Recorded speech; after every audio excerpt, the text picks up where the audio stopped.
this prick, is that the best way to start? This little prick. I'm so annoyed about this. I'm so annoyed about this for so many reasons, right? Now, if anyone wants to come at us for defamation or whatever, it is my honest held belief that this person is a little bitch and I think they're a prick. All right? That is my honest held belief, and I will stand up and stand by that anytime I want. He's a fucking MP now, this guy, Sam Uffindell, and we've heard that National knew about this attack before they allowed him to be one of their candidates, before they put him in to be one of their candidates. Now, whether they knew the extent of it or not, I don't know. We're being told that this little prick was a part of a group who beat up a 13-year-old when they were 15, 16, 17, and he can't confirm whether they used bed legs to beat this child or not. Let me read you something. I've some comments coming in tonight from people who are at boarding school. I went to boarding school. I loved boarding school. Maybe one of the reasons I'm so angry about this is this little prick is the example of someone who went to boarding school that gives the boarding school a bad name. I went to a place called Sacred Heart College, loved it, loved boarding school, loved being there. It was like being on a camp with 30 of my best mates all year round, loved it. But there's a reputation around boarding schools that kids get abused, that kids get beaten up in boarding and stuff. And this little prick is the example as to why that is out there. This privileged, self-entitled, wealthy little fuckwit. Right. So just have a listen to this, especially if you're a boarder, right? At whatever school you were at, if this happened to you. He had been in his bed in his dorm room after lights out when 4 older boys come in and jumped on him and began beating him.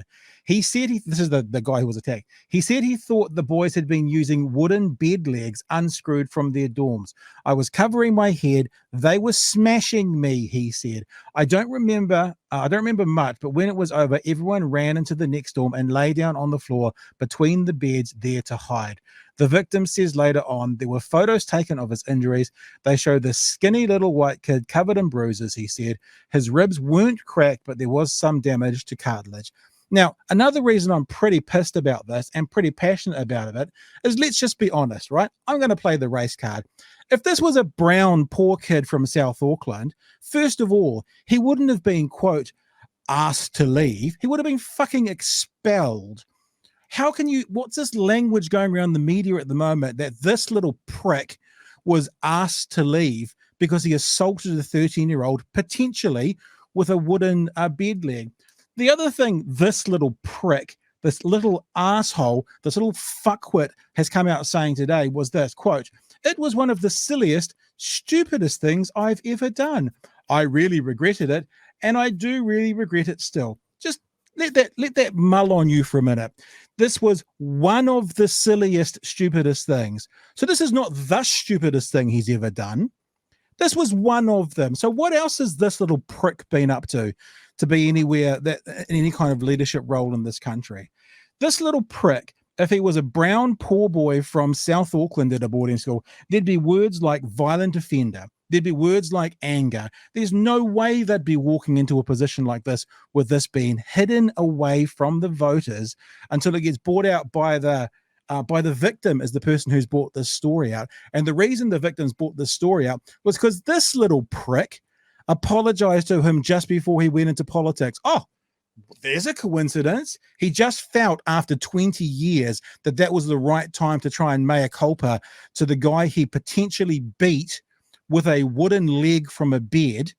That was the appropriate time to do. He just felt that for no real reason. He just felt that was the right time to do it. Nothing to do with him trying to get into politics. Yeah, right. Tui billboard. Oh, please, Tui, I will donate to you. I will donate to you if you make that a billboard. Someone watching, Photoshop me a billboard, tweet it to me. Something like, I didn't apologize because I was getting into politics. Sam Uffindell. Yeah, right. Good one. And I'm really shocked and disgusted. And look, you guys all know I'm not a national voter at all, right? But I'm really disappointed in the National Party as one of our political parties that they would have this person as one of their candidates. Look, I know that there's a redemption story. I know that people can do stupid things in their teens. We've all done them and go by them. But to be honest, the victim in this says, and this is the article, says that the apology doesn't feel real. and it's obvious to me, at least, it's my honest held belief, that the apology was based around, he realized he was going to get into politics and he better clean up this mess from his younger age group.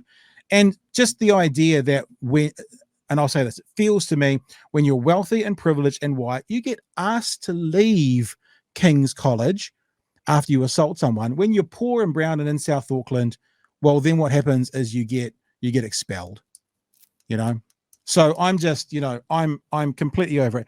There's a thing within boarding, and bear with me if this word finds you offensive, because it doesn't mean what it's going to say it means straight away. There's a thing called fagging in boarding schools, and no, it's nothing to do with that.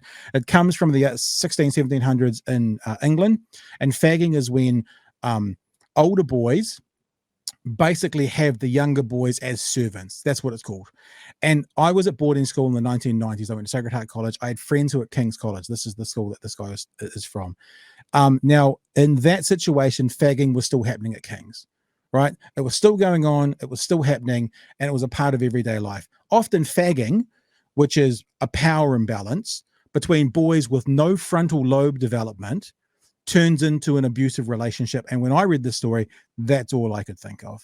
And I'm really annoyed about it. And I'm really annoyed that this person is now in the halls of power. And this person has spent the last week in the halls of power, this little prick, bitching at Labour for being soft on crime. Well, he got to walk away from an assault when he was 16 and go off to another expensive private boys' school.